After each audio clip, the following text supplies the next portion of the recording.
For Kaize, something that just feels familiar for YG, and if it ain't broke. Today, we bear witness to history in Mobile Legends. For the first time ever, two regions, not from a major, have made it all the way to the grand finals here at EWC for the mid-season Cup 2026. And by God, this is some life-changing moments. The money that's on the line, the series of full BO7. It's a Cinderella story for both sides. YG finding a way to make it back to that top two after seems to be forever. Sunset Lover and Team Spirit though with Saul. The journey started all the way at M1. So, hey, we have that first blood rate comparison. We know that Spirit love to get it going quicker, but Yangon, they're actually still the ones that actually are the more active teams when it comes to just brawling. TS want to keep it hot and heavy as naturally as they do because of the way that they play the game. Not to mention, they're running the double fighters. So far, Hiko has had an outstanding win rate here as his secondary fighter gold. But I think this game really just boils down to how does Yangon Galacticos wombo combo with each other. We've seen many times where Gord, even within the early stages of the game, if the combo ain't clean, you're not going to be able to find anything. And that's going to be an early flicker coming out from Sawo's side. No punish here for Yangon, but that's a big resource down. Absolutely, man. We gotta also take into account the fact that Marcel has been left open, picked up by YG. And we saw in the third place match earlier how big this Marcel could play into the game. Was able to stop a lot of these slow ranged opponents. Back in that match, Onyx versus Falcons, it really stopped the Hirara as well. So YG are utilizing that, really just using Blink as a way to actually zone people away, trying to take that XP crab. It's going to be Han who actually secures it. Ying, caught in the CC lockdown, has to purify out. Yep, you can see a lot of respect coming out from both of these teams. We're really coming back at it. We're seeing the TS now taking a lot of the space here, forcing Yangon back just before the turtle. They want to make sure they get that first position really, really quick. And Kais understands that, hey, I need level 4. Without it, this ain't going to work. So they're going to back off, make sure that there's no damage on their side economically, and make sure that they clean these lanes back up. Because the next thing they have to worry about is Sawo hitting level 4. YG have studied Team Spirit's game. Spirit just yesterday against Onyx in that crazy upset victory. They were able to take control of the game so early on through pickoffs, through finding tempo on the map, and YG, they don't want to fall for the same trap. They know, all right, we have a Suyo, we have also the Gord and the Claw. They can play it late. Ying, no Purifying Bomba. Puts out an attempt there with a Death to this Welcome, can't find it, but again, it's just YG trying to survive in lane, especially here up top. Oh, wait, shortcut. Hold on. Okay. They summoned it really, really early on. Luckily, at the very least, while this is happening, look on that top side. Blink is already in position and trying to alleviate some pressure onto Sanji, who's being denied his level 4. I mean, these are the small incremental leads that they're looking for, right? And that's what TS wants to do with the double fighter comp. Build these small leads and then eventually cause it to get that big cash out at the very end, usually coming down to the third turtle, closer to the very first lord, and really taking the reins from that point onwards. Sunset also had a fantastic performance just yesterday on the Eudora, on all the mages actually. Flickering out of some crucial sets away from Onyx. YG, this is one of the first times we actually don't see a big setting to on Blink, right? Mainly because of the Marcel. So it's also going to be a big question mark because the only other time we've seen Blink on this Marcel was all the way in the group stage. It's been a while. It's true. If we're looking at it, you know, in boxing terms, I think the best way to describe it, it's Southpaw versus Orthodox, right? And Yangon, they understand where they need to play defensively, make sure that they don't set up potential dives to their gold laners. But in the meantime, because of their defense, now the dive. Purifier with the Blaze into Wet actually gets away with the BMI as well. Now it's the Golden Hour plays down. I'm going to go for the Blade Surge and the Soul 7, but it's misplaced because of the Golden Hour. Blink taken low, is taken out. Straight up by Sunset Lover. Sauer's able to get the targetable dive frames, and he gets away in time as look at Sawo. No punish there. What could have been a really great combo, a good one-for-one trade, ended up falling into the hands of a profitable win for TS. They're doing it again! Shortcut in the Crash Course. Kaize has to flicker out, and it's Team Spirit again with the early relentless pursuit on YG's jungle. And that's the beautiful part about this composition, right? They're using that shortcut not as a means to just engage, but also control tempo. And now Ying is in a lot of trouble. He still has his Purify, but that's no consecration. Consecration, but it is early, even through the Purify. Sour picks up a kill, now goes straight into the neutral objective. That's going to be free for Team Spirit. Look, in the meantime, Hiko look, he's already trying to proxy this wave, and Sanji, he's well aware of this, right? Again, defensive against aggression, and Yangon understand that they have to play very, very defensively for the first couple of minutes of this game. Arguably now, with the 2-kill lead and the 2.3k deficit, that probably bought them an extra 4 more minutes on TS's side. So we're expecting probably around the 10th to 11th minute when Yangon get into position, unless we do see a huge turnover fight. That turret conversion down below. Bomba, man. Just like yesterday, Gideon, he's conditioning YG to see these misses, to see these whiffs, and then all of a sudden he's going to pull off a crazy dead center flicker. That's the beautiful part of it, right? Get the early conditioning down, because technically there's nothing to fight for on the map as they're trying to get Sanji out of this lane, but they can't seem to do so, especially with Hiko. He's playing this really, really well. He's pressuring life totals, he's maintaining control. Bait! Doesn't connect. Yeah. Good reaction on Sanji. Could have had his Purify out taken. Spirit definitely want to play around that now, and Sanji's going to recall. That means Hiko will again be able to find a tempo up top, as now they look for a cut on mid. Kaize has the flicker back up in 3. Spirit will play it slow, and look at Bomba, They're playing so well, and now they want to collapse down to this mid-tier 1. If they don't get it, they might be able to contest for this purple buff, but I don't think they have it. As we look towards bottom side, even Zara making sure that Sanji feels the pressure. Oh! Shortcut's going to be dropped down. Bomba.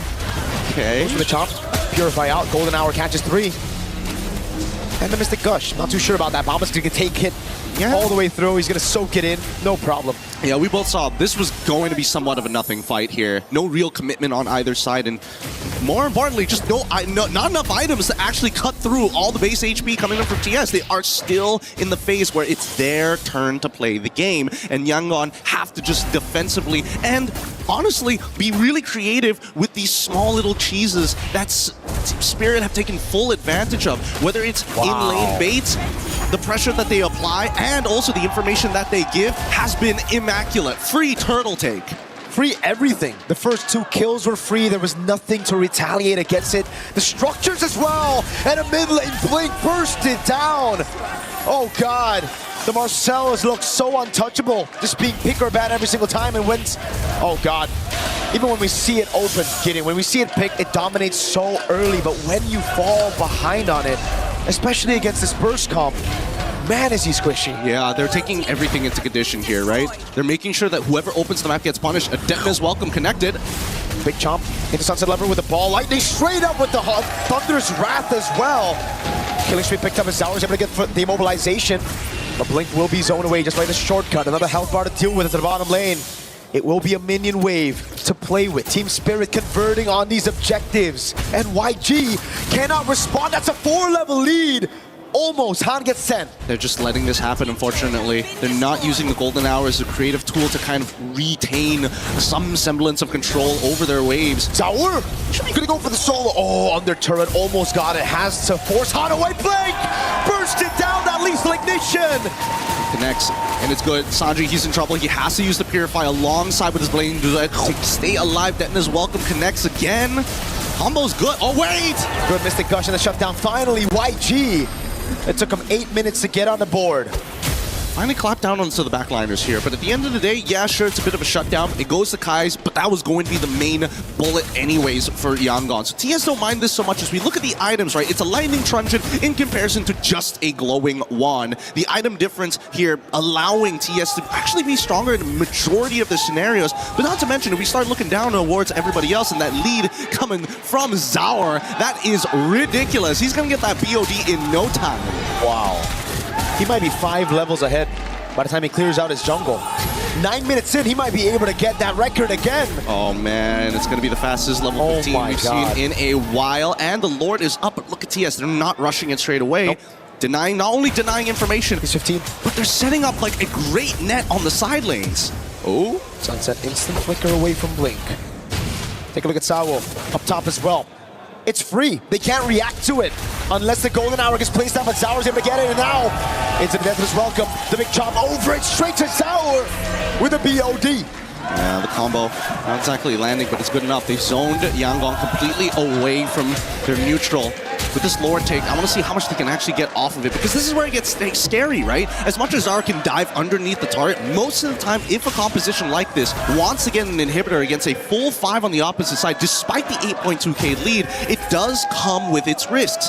A lot of it just comes down to juggling the aggro from the turret to make sure that everybody can absorb the damage and spread it out evenly rather than one person just taking it. But worse yet, it's about Kid Bomba landing the Detonator's Welcome to really set the tone. Big chomp down again. Purify still available though. He's just trying to bait it out, but Ying stays patient with it. Pops into Consecration. Sunset Lever coming in as well. The Golden Hour will be able to find it. Blink slow. Hiko goes in. A flicker out from Blink. And Ying's just trying to hold. Holy Shield already depleted now as Sour walks up to Zone. Turret gonna go down, up top. Purify as well, baited out by Ying. Yeah, they're getting everything out of them. Unfortunately, every single time that Ying gets hit by the Detonator's Welcome, it almost trades ult for ult, and they don't mind this. It's actually good. Hey. Oh! There's the gush on Bomba. He's taking that 2 damage. Blink goes down. Bomba stays alive. It's Sawo now with a crash course and a shortcut in the mid lane. Sawo taking low. Flickers out of the way, but Hiko is making quick work of that turret. Up below, Sanji! He's done it. He's already turned this around at least. He's taken something back at the bare minimum, but they can still chase this actually. Ying making sure that Hiko can't close the distance. He's forced to flicker back out, and Zara now there, he's waiting just in case they need a secondary disengage. Considering everything that has happened in this game, yes, it is a bit of a shutdown, going over to the right targets, in this case Sanji, but the lead is already too wide. 8.9k, now turning into a 9k lead, 11 minutes into this game. This could be a make it or break it on Lord side, and with 2 missing inhibitors on both side lanes, there's just no way, not even the spawning of the Lord RNG will work into the favor of Yangon. It's going to be very difficult. We've seen so many forced mistakes here. But YG were able to get a few things, right? They got a kill. It's not enough, I agree. I mean, that's for sure a win for Team Spirit. It's a top lane and bottom lane base turret. They're gonna have far lane on top of that.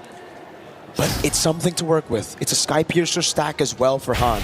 So we have to take that into account right now. It's 1 stack though. It is. Unless we see and the he's next... 3 levels down. He is 3 levels down. Like, we know for a fact that this Lord is pretty much impossible to take, so they have to play for the fight. And if they are going to play for the fight, I'm looking at Blink and Kai's here to make a combo play. Whoa, they use the Mystic Gush. It's chomp down, doesn't land on anybody. Kaize gets away from the missiles just in time as the bottom lane comes pushing in. Sanji sent down below to deal with it as the Lord spawns up in 7 seconds. It's gonna be, the pullback to Purify out already. Crash course coming down and the Thunder's Wrath. Now it's Blink in the back. Sawo gonna be taken low, taken out of the fight as Han picks up the second Sky Piercer of the game. Sanji with the jump. Bursting down by Zor!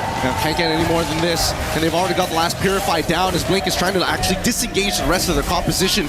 But Team Spirit played that well. And unfortunately for Ying, just a little too early on that Purify. If he held it just a little bit longer, he might have survived it, but it's a difficult composition to deal with right now. Just look at this, right? As everybody's able to get their damage down, as soon as that Purify is timed out, that's when Sunset Lover is going to let that ball lightning rip. The rest of the composition here also very ready for Sanji's re-engagement as well. So TS, they've covered all their bases. They are playing very good game 1. So clean. And YG, you can clearly see they're getting desperate. They're making these plays happen. They think they have their power spike, which is true. But the thing is, Team Spirit with the 10,000 gold lead, they kind of built past that power spike, the initial power spike. Yeah, and the worst part about it is the frontliners have opted to go for the Chastised Pauldron to ensure that it's really, really difficult to actually chunk them out in key critical moments here. And now they've got that Lord pushing on that top side. They're synchronizing the waves as well, and they want to have a delayed wave down on bot side. TS now on the attack. Into the mid lane they go. Sour knows there's no Purify on Ying. 8 seconds for it to come back as the Rose Gold Beater gets built up by Sour. The winner crown is ready. Hiko with jumping forward. Sanji doing some damage over on Hiko. Bomba's still there. Golden Hour catches Sunset Lover just in the brink of it now as the Mystic Gush comes around. It's good, and they want to go for a little bit further. Hiko wants to get right on top of Han, but they cleared the waves already. They need to reset. They have one more opportunity and one more wave to deal with. Massive Mystic projectile landed on Sunset and Bomba. But luckily for Spirit, Sanji did not have anything to capitalize on it. Team Spirit, though, again, classic Spirit, classic EECA, that discipline, playing around these structures, objectives, backing away straight up. and then slowing the game down again. They're never letting YG touch their comfortable tempo. Yep, but they've also got one more opportunity with their 10k gold lead, right? By the time we see Yangon hit 42k, we're expecting both Han alongside with Sanji, arguably 3 to 4 items onto Kai's at this stage of the game to be complete. They really, really need these items. And Sanji finally gets the extra range with the Malefic gun. He needs that crown, unfortunately. We've seen many plays where he actually gets really deep with the Blazing Duet onto multiple targets, but without that winner crown, he is going to trade himself off, which is not something Yangon can accept right now. And a win the crown from Kaize as well there. Picked up for him. Radiant armor for Ying. So a little bit more defense, but you could clearly see that big diff in gold between the XP laners. Bomba is just a big chunky boy. He's thick. He is thick. And he's also taking the winner crown as well, just in case a scenario like that happens again, right? They gotta be careful, because at the end of the day, it's still going to be up to Kai's to land that Mystic Projectile. If it hits on multiple targets, that's great, but the setup really just comes down to Blink. Han, at this stage of the game, has to be the finisher, and Ying needs to start peeling, but we see every single time the sequence is the same. TS will start to target Ying first, get his ult out. Maybe if he doesn't have the Chastise Pauldron ready to go, even better. Then immediately start moving towards Kai's position. Disrupt the anchor. Once the anchor has unhooked from the bottom of the ocean, the whole ship is going to start going out of whack. Still going to be difficult though again for, wait a second, Blink. No. There's a projectile thrown out as well. YG, they really got to get control over this top side. TS have done such a good job at denying it away from them, and now it really just seems like Team Spirit will be able to take this one for free with Sanji showing up in the top lane. They're trying to punish this. Uh-oh, Blink. But the conceal in the back is able to find two with the golden hour. Now the chomp down comes in as shortcut in the back line is able to get Zao in a good place. Hiko with the jump. Bomba with a crown. Blazing coming around as Zao is able to get the untargetable 2 iframes as Hiko walks up again. And now Ying trying to at least delay them. Sanji is on the run, but Han should be able to go down here. Zao in the 1v1 and wins it out. He gets immortality, still able to chase away right now. Can he get Sanji down? He walks up, base the BMI back again, and Sanji's thrown away from the base. Team Spirit secure game number 1. Woo! Clean, tactical, all beautiful plays coming out for the side of TS Yangon in the southpaw stance.